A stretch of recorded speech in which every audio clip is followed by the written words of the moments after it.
Hi, welcome back. We're going to talk about food labels. We kind of talked about this a little bit in our last lecture. So what is a food labels? They're an important source of all the information that you're eating. So you want to carefully look at this. This food label that you have here in front of you, you notice that they kind of highlighted sodium. Sodium is here at 440. So that typically you want to have food that's less than 200. So that is high sodium. And sometimes you'll look at the sodium and it's over 1,000. So it wasn't until 1994 that the Nutritional Label and Education Act made, and then it made it mandatory, and it forced companies to give the information, what is in the food, what are the ingredients in the food. So those labelings are controlled by the FDA, which is the United States Food and Drug Administration, and they're responsible for 80% of all the food you consume in the United States.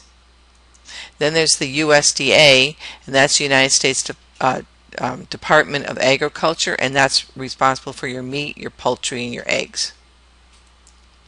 So watch out for certain labels here that might say reduced calories or sugar-free or fat-free, low cholesterol, because sometimes when they're low in sugar, they're high in fat. Sometimes if they say that they're low in fat, then they're high in sugar. So you want to read the whole label.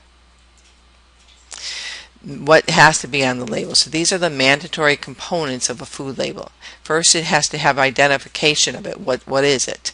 And then it has to tell you what's the weight, what's the volume, what's the measurement of it.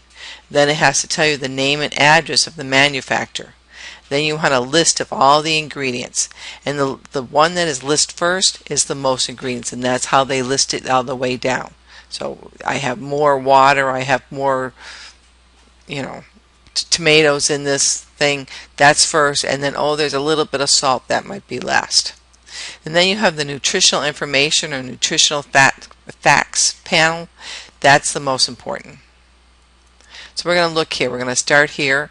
So how many servings? Sometimes you look at something and say, oh, it's not bad, and then look at it, and what you bought has servings in this container, like this one says, for 2. And oh my goodness, I ate the whole thing. Or soda.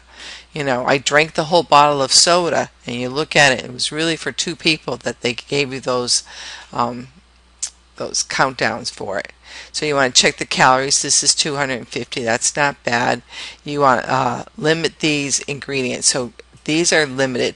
So fats, 12 grams of fats, but the saturated fats you're looking at, you should try not to have saturated fats. And then trans fats you should eliminate from your diet altogether. And you're going to know more about that when we get to fats. And then you want to have enough of these. You want to have vitamin A's, all your minerals, your calcium, and your iron. And then you have little footnotes here, and it kind of tells you everything, how it's broken up. So you want to look at your carbohydrates, your fiber, your sugar. You want to look at it all. What the dental assistant needs to know, that you want to explain to the patient how to utilize the labels, so they can figure their total sugars. What about the carbohydrates? We talked about carbohydrates and how they relate to tooth decay. The lower numbers of gram, of course, is the better. Explain to the patient that the dietary fiber in a product is also important too. Typically, the higher the fiber, the lower the sugar. Fiber is listed in both grams and percentage on daily values. Thank you.